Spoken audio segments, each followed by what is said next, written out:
Bonjour à tous, merci de nous être fidèles au rendez-vous. Chaque mercredi, dernier Mag Écho de l'année, on bouscule un petit peu la formule avec non pas une table ronde composée de plusieurs intervenants, mais un entretien avec un invité un peu spécial, le saumurois François Asselin. Bonjour. Oui, bonjour. Merci d'avoir accepté notre invitation. Je le rappelle, président de la CPME nationale, la Confédération des petites et moyennes entreprises qui, on va le dire, représentent 99% du tissu économique français. Bien sûr, oui, vous avez en Grosso modo. France, vous avez en France beaucoup de PME, de TPE, c'est-à-dire que c'est à peu près 99% en nombre d'entreprises. Vous avez 1500 grandes entreprises, hein, ce sont nos champions du monde. On en aurait 2 fois plus, ça serait 2 fois mieux. Hein. Et à côté de ça, ce sont que les PME, que les TPE. Donc c'est le tissu économique dans sa grande majorité, une économie dont on entend dire qu'elle repose beaucoup sur la confiance. C'est loin d'être le maître mot du moment, François Asselin. Est-ce que ça rend anxieux les chefs d'entreprise ? La confiance, c'est la main invisible de l'économie. Et sur quoi s'appuie la confiance en matière économique ? Ça s'appuie sur de la stabilité, sur de la lisibilité. Et quand vous n'avez plus de stabilité, de lisibilité, vous ne nourrissez plus la confiance. Et à partir de ce moment-là, c'est d'ailleurs un phénomène très humain, hein, quand vous êtes à la tête d'une entreprise, d'autant plus lorsque c'est une PME, vous commencez à être prudent. Et prudent, ça veut dire quoi ? Ça veut dire que vous n'investissez plus. Vous commencez à vous poser la question s'il faut recruter ou pas. Vous faites le strict minimum. Quand il y a des départs, quelle qu'en soit la raison, de personnes de l'entreprise, vous ne remplacez pas ces départs. Et c'est Il y a un certain immobilisme, quoi. C'est un immobilisme, et puis c'est un cercle pas très vertueux, donc vicieux, qui fait que tous les acteurs, quand ils commencent à être prudents, c'est un cercle qui fait qu'on ne crée plus de richesse. La croissance est atone. On peut basculer sur le côté non-croissance, hein, voilà. Et à partir de ce moment-là, tout devient plus compliqué.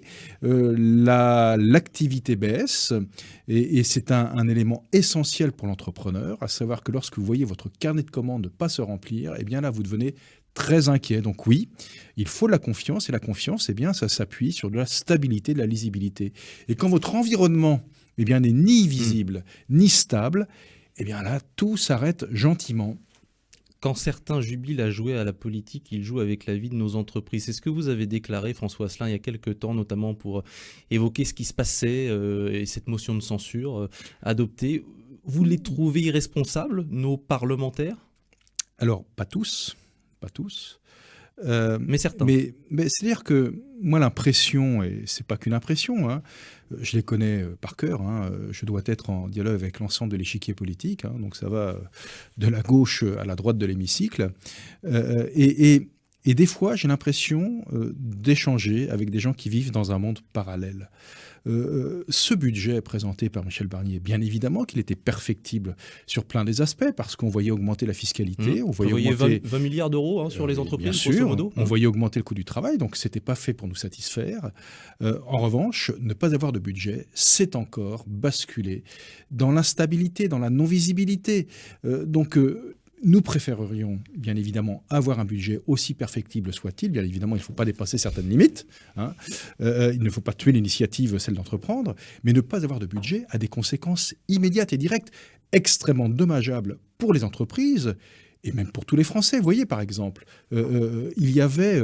on a connu le week-end dernier le terrible épisode, et c'est pas réglé sur Mayotte, hein, mais quelques mois auparavant, pour d'autres raisons, vous avez la Nouvelle-Calédonie, avec un plan de continuation qui est stoppé.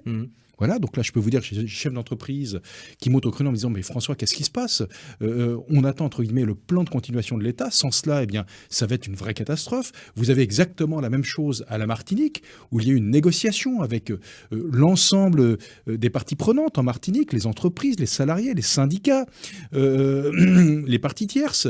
Là aussi, c'est resté en stand-by. Que fait-on ? Et puis, vous savez, nous sommes dans un pays où tout est vraiment très imbriqué entre l'action gestion publique de l'État, les collectivités territoriales, c'est-à-dire régions, agglomérations. On n'est pas dans un système à l'américaine avec un État fédéral. Qu'est-ce que ça veut dire? Ça veut dire que vous avez un tas de crédits d'investissement où ce sont des partenariats entre État et collectivités territoriales. Alors si, comme cette semaine, on va voter une loi d'exception pour pouvoir continuer le budget par 12e à partir du budget 2024, eh bien, tous les projets d'investissement, quels qu'ils soient, qui doivent s'engager au courant de l'année 2025, eh bien, sont pour l'instant gelés parce qu'il n'y a pas de budget.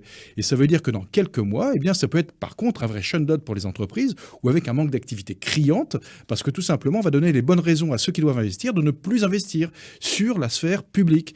Ça, eh bien évidemment, lorsque vous avez des parlementaires eh bien, qui mettent en l'air un gouvernement, eh bien, les conséquences sont irresponsables pour le tissu économique que nous représentons. L'économie, elle ne peut pas continuer de tourner simplement dans ce contexte-là? C'est ça que vous dites? Bien sûr, c'est-à-dire qu'elle va continuer... Il y a des États, alors c'est peut-être parce qu'effectivement vous parliez d'États fédéraux tout à l'heure, bien sûr, où ça existe finalement, l'économie tourne même en temps de crise politique. Oui, regardez ce qui se passe aux États-Unis, le fameux shutdown à l'américaine. Par quoi commence-t-on aux États-Unis lorsque le budget n'est pas voté? On ne paye pas les fonctionnaires. En France, j'en veux absolument pas aux fonctionnaires, ils méritent d'être payés. On va continuer à payer les fonctionnaires. Par contre, tout ce qui alimente l'économie à côté, là, ça va s'arrêter. Et c'est un poison lent. C'est-à-dire que plus ça va aller, plus on va creuser notre déficit, moins il y aura d'activité dans le milieu du secteur marchand, donc les entreprises. Ça veut dire que les recettes escomptées à travers l'augmentation des impôts ne seront pas au rendez-vous. Et là encore, c'est un cercle vicieux au niveau du pays qui est catastrophique. Donc il faut effectivement vite avoir un budget. Et là, bien évidemment, on va y mettre beaucoup d'énergie à la CPME pour que ce budget soit favorable aux entreprises et aux entrepreneurs. Mais nous venons tout simplement pour avoir de la stabilité. Quand vous regardez d'une façon corrélative ce qui est lié à un budget, vous avez aussi toute l'organisation fiscale du pays. Quand vous ne savez pas ce que vous allez payer comme impôt à titre personnel ou à titre de la personne morale des entreprises, eh bien là aussi, ça commence par, entre guillemets, geler toute initiative économique, parce que vous n'allez pas investir, vous ne savez pas quelle est la nature de l'activité derrière votre investissement. Alors, il faut un budget absolument, ce que vous dites. Je rappelle quand même que dans le dernier projet de loi de finances qui était évoqué, il y avait notamment la remise en cause des allègements de charges, il y avait aussi la fin de l'aide à l'apprentissage, en tout cas telle qu'elle existe aujourd'hui, une instauration d'une surtaxe de l'impôt sur les sociétés. Enfin, il y avait beaucoup de choses qui allaient finalement pénaliser les entreprises, mais il vaut mieux finalement un mauvais budget que pas de budget tout court? Alors, ce que nous attendions de la part du gouvernement Barnier, et nous allons attendre exactement la même chose avec le gouvernement Bayrou, c'est qu'il y ait une vraie orientation concernant la réforme de l'action publique. C'est-à-dire qu'on ne peut pas uniquement utiliser le levier d'augmentation des impôts du coût du travail sans avoir en face une vraie stratégie de réduction de la dépense publique. Qu'est-ce que ça veut dire? Ça veut dire qu'aujourd'hui, vous avez un secteur public avec tout ce qui concerne les dépenses liées au social, à la sécurité sociale, qui est démesuré par rapport à la richesse créée par le secteur marchand. Depuis que je suis tout petit, ça commence à faire quelques années, puisque j'ai 60 ans, j'ai tout le temps entendu dire, dans le secteur public, on n'est pas assez nombreux, on n'a pas assez de moyens. Eh bien, plus on est nombreux et plus on y met de moyens, plus les gens sont mécontents et plus le service public est perfectible dans son efficacité. Qu'est-ce que ça veut dire? Ça veut dire que tout est documenté. On sait qu'en France, par exemple, l'hôpital public est suradministré par rapport à ce qui se passe en Allemagne, par exemple. On sait très bien aussi que nous avons des dépenses sociales où on perd la notion du bien commun, où on dépense beaucoup trop. Vous regardez, par exemple, les arrêts de travail de courte durée, il y a une vraie inflation. Il faut pouvoir corriger tout cela. Et ça demande effectivement une vraie stratégie de réforme de l'action publique. Regardez ce qui s'est passé dans les collectivités territoriales. On a besoin, bien évidemment, de fonctionnaires territoriaux, mais de 2011 à 2021, plus 100 000 fonctionnaires territoriaux sans transfert de compétences de l'État. Alors j'entends les collectivités territoriales qui se disent, écoutez, on nous demande de faire un effort de 5 milliards d'euros, mais faisons tous notre introspection. Et nous voyons bien que nous sommes engagés dans une dérive qui, si nous ne la corrigeons pas, nous n'aurons pas de solution pour relever le pays. Alors une fois que je dis ça, est-ce que c'est grave, docteur?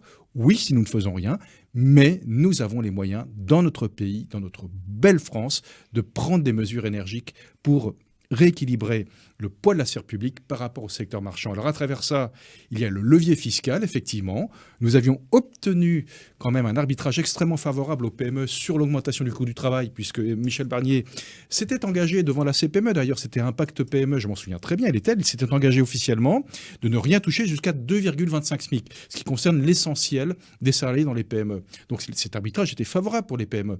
Sur l'apprentissage, nous étions toujours en négociation avec... Je rappelle que 70% des contrats d'apprentissage sont signés mais dans voilà, les parce PME, que 70% des contrats d'apprentissage sont signés dans les PME. Donc j'avais demandé à ce qu'on préserve les entreprises de moins de 500 salariés, ce qui est déjà pas mal, sur le volet apprentissage. Nous étions prêts à obtenir, entre guillemets, un arbitrage favorable. Et puis là, bien évidemment, tout est tombé par terre avec le vote de la censure. Le pays est dans un état compliqué, c'est le moins que l'on puisse dire, l'économie tout autant. Il y a juste à regarder les défaillances d'entreprises. C'est assez effrayant, François Asselin. Depuis le début de l'année, près de 70 000 entreprises. Oui, nous allons dépasser les 66 000 ouais. Sur 12 mois glissants. C'est important. Et là, on a dépassé le phénomène de rattrapage par rapport à la période Covid, où il y avait eu on avait beaucoup aidé les entreprises. On avait beaucoup aidé les entreprises par des mesures d'endettement principalement. Mais bref, elles avaient été aidées d'une façon tout à fait juste. Et donc là, bien évidemment, on est dans un niveau de défaillance qui dépasse le rattrapage post-Covid. Ce qui veut dire que l'économie française ne va pas très bien. Alors nous ne sommes pas dans une crise systémique, c'est-à-dire qu'on n'est pas comme juste après les subprimes, où là il y avait une crise du crédit, il n'y avait plus d'argent. Là, ce n'est pas du tout le cas. On n'est pas non plus comme dans les années 90, où, rappelez-vous, il y avait une crise du logement qui était extrêmement profonde, il y avait plus d'offres que de demandes, c'est-à-dire qu'il y avait plus de logements qui étaient construits et vous aviez moins de demandes en face. Aujourd'hui, c'est complètement l'inverse. Pourquoi je vous dis ça ? Parce que si gentiment les planètes se réalignent, ça peut repartir très vite. Je suis intimement convaincu qu'il y a beaucoup plus d'opportunités que de menaces. Et en plus, avec toutes les transitions que nous avons à engager, que ce soit sur la transition écologique, numérique, etc., eh bien, je peux vous dire qu'il y a beaucoup plus de volume d'activité que l'inverse. Mais pour autant, c'est un climat extrêmement anxiogène parce que notre environnement, eh bien, il n'est pas sûr. Voilà, il est instable. Et c'est là où il faut effectivement, rapidement, sentir qu'on a un gouvernement avec un budget et des réformes d'ordre structurel, volontairement, courageusement engagées. Il y a beaucoup dans l'actualité, on se fait écho, beaucoup de ces grosses entreprises qui mettent en place des plans sociaux. On en attend d'ailleurs encore beaucoup pour les mois à venir, avec des incidences, on imagine, toutes particulières pour les sous-traitants et notamment les PME qui travaillent avec ces gros groupes. Mais le plus grand plan social qui se fait à bas bruit, il est dans les PME, il est dans les TPE. Alors oui, à Cholet, on a connu... Forcément, Michelin, ça fait de l'écho. Ça fait beaucoup d'écho, écho national, bien évidemment.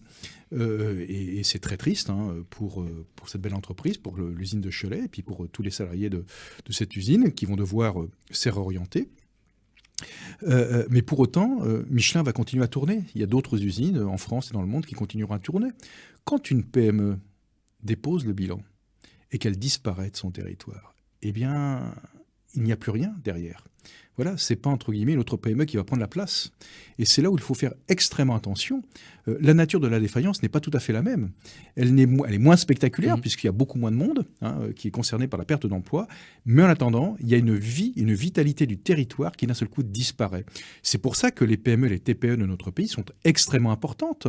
Et on voit souvent l'entreprise à l'aune de la grande entreprise, alors que la PME, c'est une autre histoire en termes d'aventure humaine, parce que les dispositions concernant le personnel sont beaucoup moins généreuses qu'elles ne peuvent l'être dans les grands groupes, il faut bien dire les choses. Et puis vous avez aussi un chef d'entreprise pour qui parfois toute sa vie est remise en question, parce que lorsque vous êtes propriétaire de votre entreprise, que vous y avez mis tout votre patrimoine et parfois que même votre famille est engagée, j'aime mieux vous dire qu'en termes de charge émotionnelle, c'est pas tout à fait la même chose.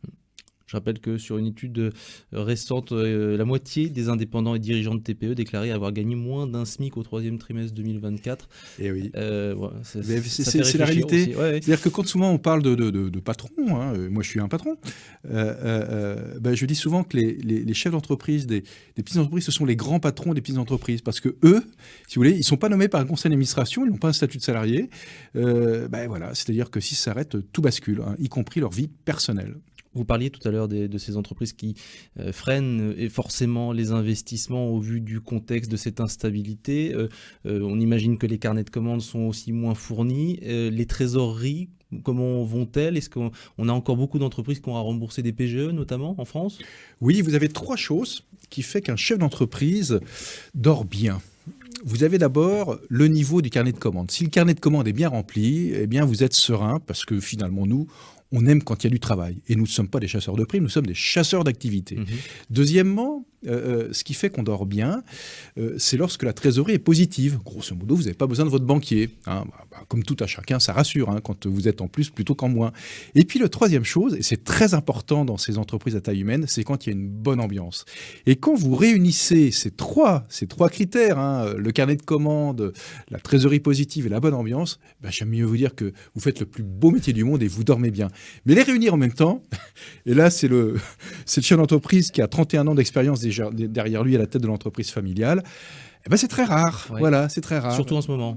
Surtout en ce moment, parce qu'effectivement, on voit que l'activité baisse, gentiment mais sûrement. Les trésoreries se tendent du coup parce que pendant la période Covid, nous avons été aidés par des mesures d'endettement. C'est-à-dire qu'on pouvait décaler le paiement des charges sociales et fiscales. Quand ça s'arrête, il faut les rembourser. C'est tout à fait normal.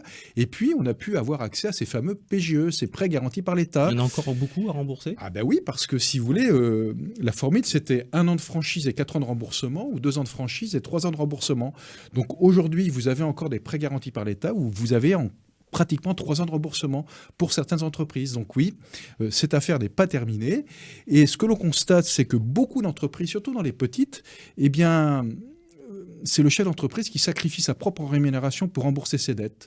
Voilà. Et ça, c'est sorti d'une étude de la CPME qui date d'il y a 4 mois. C'est assez révélateur de voir ô combien un chef d'entreprise patrimonial est très responsable à titre personnel. Et puis finalement, c'est un excellent citoyen parce qu'il veut d'abord rembourser l'État avant de se payer lui-même. On continue de parler de la situation économique actuelle avec François Asselin, patron de la CPME. RCF Anjou, le Mageco, Bastien Lallier.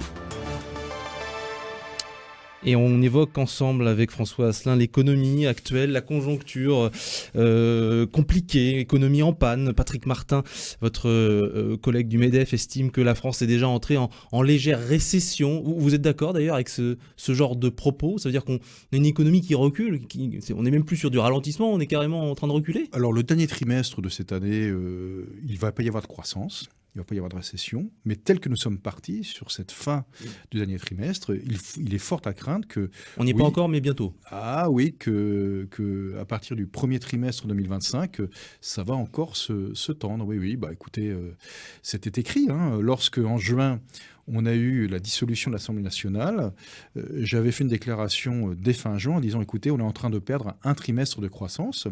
Et c'est exactement ce qui s'est passé, parce que quand vous enlevez l'impact JO, qui était positif sur l'économie, eh bien finalement, on n'a pas eu de croissance, on n'a pas eu de décroissance, mais on n'a pas eu de croissance. Et là, eh bien, on est toujours sur une courbe légèrement, mais avec une tendance baissière, bien évidemment, par rapport à la croissance. Est-ce que c'est possible, quelque part, François Asselin, de se prémunir ou de réduire finalement cette dépendance à l'instabilité? Oui. Comment on fait? Comment on s'y prend? Eh bien, il ne faut jamais s'affranchir des principes de réalité.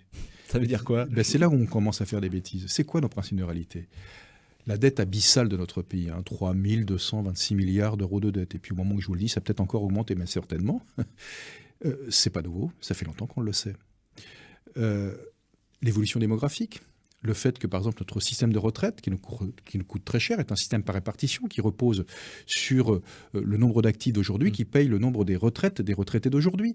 Quand on regarde l'évolution démographique, on sait déjà que notre réforme des retraites ne va pas pouvoir être à l'équilibre.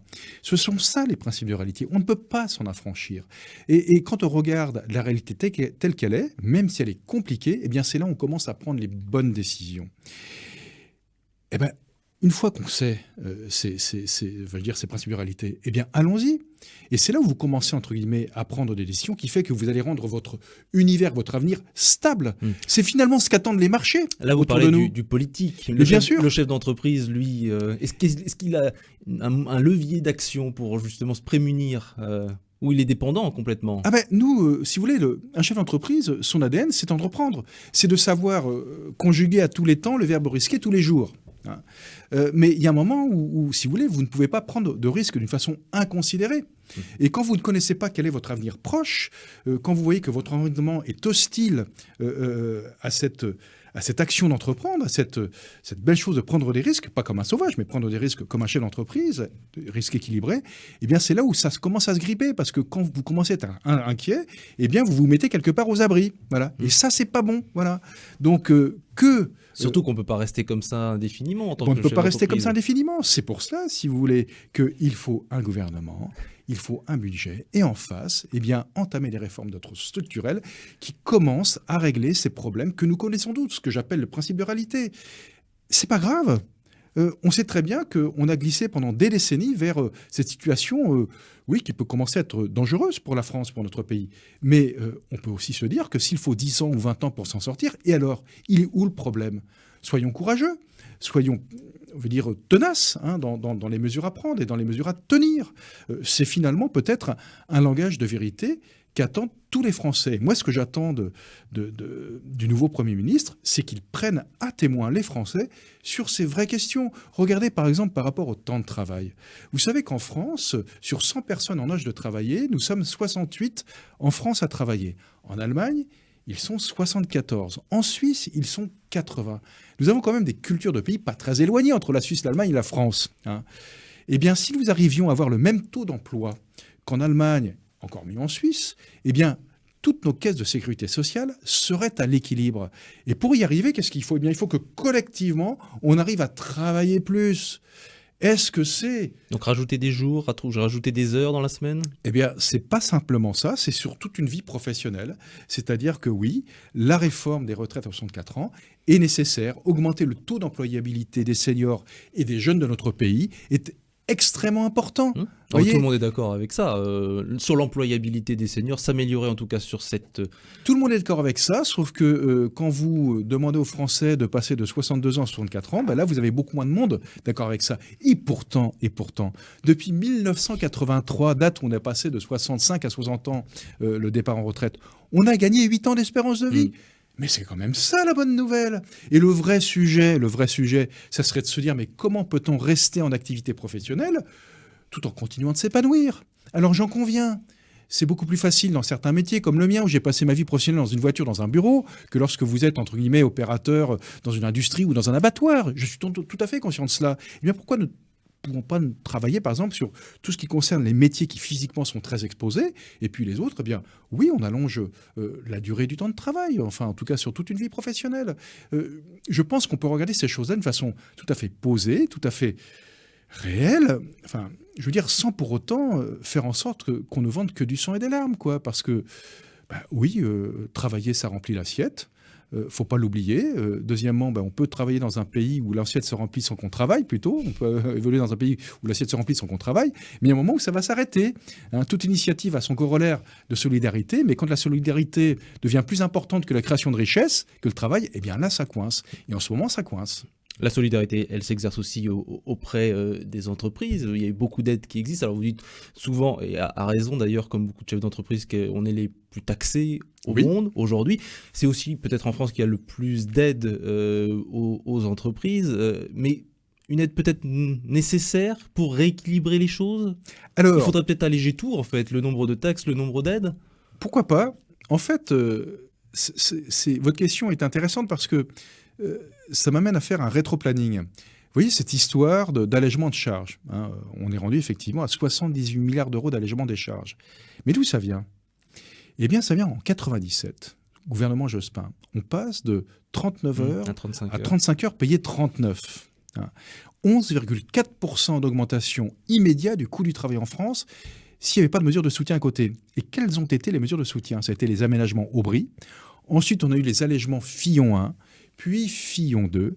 Ensuite, on a eu le CICE qui s'est transformé en allègement de charges, tout simplement parce que si on ne met pas ces allègements de charges, eh bien l'économie s'effondre. Pourquoi ? Parce que la compétitivité des entreprises se dégraderait d'une façon exponentielle. Et d'ailleurs, le fameux rapport Bozio-Warsmer, qui avait été commandé par Elisabeth Borne, ne dit rien d'autre. Il dit, écoutez, ces éléments de charge, effectivement, coûtent très cher à la nation, 78 milliards d'euros, mais si on les enlève, c'est 980 000 emplois détruits immédiatement. Donc, tout simplement, en 97, on a fait un choix dramatique pour la compétitivité de nos entreprises. Finalement, on a choisi les loisirs et la sécurité. Eh bien, on est en train de le payer chèrement maintenant. On a fait les cigales au lieu de faire les fourmis. Et ce qu'il faudrait retrouver, bien évidemment, c'est un niveau de productivité au niveau de la moyenne européenne, parce que sans cela, on ne s'en sortira jamais. Donc oui, les entreprises ont été beaucoup aidées, mais tout simplement parce qu'on n'a pas travaillé assez. François Osselin, on va essayer, il nous reste quelques minutes, de se projeter un peu sur les mois qui viennent. Pour vous, en 2 mots, les dossiers prioritaires à prendre à bras-le-corps, là, très rapidement, dans les semaines à venir ? Alors, au-delà des mesures d'urgence liées à nos territoires ultramarins, il faut bien évidemment un budget qui donne une orientation budgétaire très claire, dans la mesure où on a besoin effectivement que l'action publique se mette en route sur tout ce qui concerne les investissements. Vous avez le fonctionnement. Clairement, le fonctionnement va être financé par le budget 2024, s'il est reconduit par 12e. Mais pour le reste, il faut absolument un budget pour donner des perspectives. Ça, c'est impératif. Et deuxièmement, il faut que le Premier ministre prenne à témoin les Français, tout simplement pour cranter les réformes structurelles dont nous avons besoin. Nous les connaissons tous. Alors, au-delà des missions régaliennes de l'État, la sécurité, l'immigration, etc., nous avons quand même tout le secteur de la santé qui souffre énormément. Nous avons toute l'éducation nationale qui a vraiment besoin de retrouver, moi ce que j'aimerais c'est de la subsidiarité, qu'un chef d'établissement soit vraiment un vrai chef d'établissement. Bref, vous avez toute l'organisation de notre société, le millefeuille administratif, il faudrait vraiment avoir le courage de regarder ça en face. Voilà. Et puis vous avez bien évidemment à travers tout ça le nombre de fonctionnaires, où il en faut dans certains métiers, bien évidemment de missions régaliennes, ça c'est évident, mais je serais pour ma part, très enclin à regarder est-ce qu'on doit garder ce statut de fonctionnaire pour toutes les missions publiques. Je pense que beaucoup de fonctionnaires sont extrêmement méritants dans un environnement qui ne leur donne pas beaucoup de sens au travail. Pour ce qui est de relancer l'économie, peut-être aussi commencer par relancer le bâtiment ? Alors ça, oui. Le bâtiment, ça c'est un sujet, je crois qu'on n'est pas loin de toucher le fond. On n'a jamais aussi peu construit en France. Je me souviens avoir eu une discussion avec le président de la République sur ce sujet en me disant, il me disait, écoute, on se tutoie, mais c'est pas un exploit parce qu'il tutoie beaucoup de monde. Il me dit, écoute, c'est un marché qui marche cul par-dessus tête, comme il me dit, parce qu'on subventionne la demande et l'offre. Et il dit, tout ça, il faut que ça s'autorégule. Oui, mais je dis, très bien, le jour où le secteur du bâtiment sera autorégulé, on n'aura plus construit et du coup, on n'aura pas un problème économique, on aura un problème social, voire sociétal. C'est ce qui est en train de se passer. C'est-à-dire qu'aujourd'hui, par exemple, quand vous avez des difficultés à vous loger, vous n'êtes plus mobile. Quand vous devez changer de travail, eh bien souvent, le premier obstacle, c'est même très souvent maintenant, c'est le logement.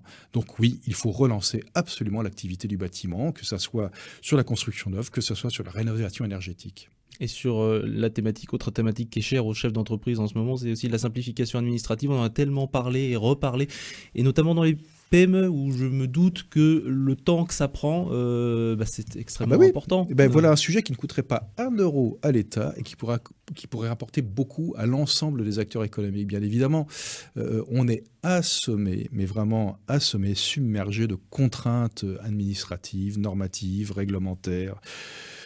Bref, là, on a vraiment besoin, là encore, de faire notre introspection. On a travaillé sur le fond à la CPME, sur ce sujet-là, nous demandons à ce qu'il y ait mise en place une mission simplification rattachée directement au Premier ministre, qui aurait comme objectif de scanner tout le flux normatif, et de mettre, entre guillemets, des warnings, des panneaux danger en disant, écoutez, là, on est inquiet sur cette loi, sur son impact, avoir autorité pour mener, diligenter une expérimentation, c'est ce qu'on appelle le test PME, pour revenir sur des textes, pour éviter qu'ils soient nocifs aux entreprises. On expérimente une norme, on voit comment ça se gère au sein des entreprises et on dit ensuite faites ou faites pas. En tout cas, on vous conseille de ne pas la faire si ça marche pas.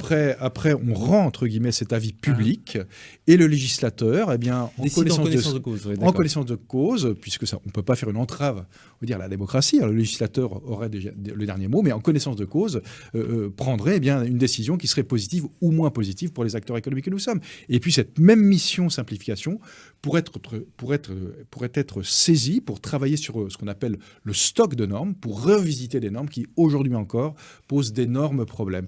Vous avez en ce moment des normes qui viennent de l'Europe, qu'on appelle la CSRD, la cotation extra-financière des entreprises, mais c'est un tsunami administratif pour toutes les entreprises de plus de 250 salariés, où elles ne savent pas comment faire pour pouvoir s'en sortir. Et tous les ans, vous serez obligé, si vous avez plus de 250 salariés, eh bien de produire un document qui s'appellera la cotation extra-financière de l'entreprise, qui est extrêmement lourd. Vous êtes obligé de faire appel à des conseils extérieurs, des professionnels du chiffre. Ça coûte énormément cher. Et puis, vous avez plus de 1000 données à renseigner. Enfin bon, on n'en peut plus, quoi. Et à la fin de tout ça, si on se pose la question, mais ça va servir à quoi ? Je vous assure, on ne sait pas trop la réponse, voyez. Mais c'est très étonnant. On a perdu le bon sens paysan et ce que j'appelle aussi le bon sens PME. C'est-à-dire que, alors je le connais très bien aussi à Bruxelles, y compris les parlementaires, y compris la commission. J'y étais il y a 15 jours. J'ai rencontré Stéphane Séjourné à cette occasion-là. Et là encore, vous avez comme si vous aviez d'un côté, vous avez les diseux et les faiseux, vous voyez. Il y a ceux qui disent aux faiseux comment faire, sans jamais à faire ceux qui le disent aux faiseux de faire. Voilà. Et puis on arrive à un moment où tout le monde est gentil, sauf que la chute est catastrophique. Voilà, à savoir que c'est encore des obligations supplémentaires qui ne vont pas aider au développement des entreprises. Bon, le tableau est assez délicat, en tout cas. Ouais. Mais tout n'est pas noir, François Asselin. Non, mais il suffit simplement de vouloir, de traiter les sujets. Qu'est-ce qui nous empêche de détendre le calendrier de la cotation extra-financière des entreprises, de revisiter la norme pour la rendre compatible avec une PME ? Rien ne nous en empêche. Il faut simplement avoir une volonté politique. Nous, on est prêts. Il y a de l'espoir, en tout cas.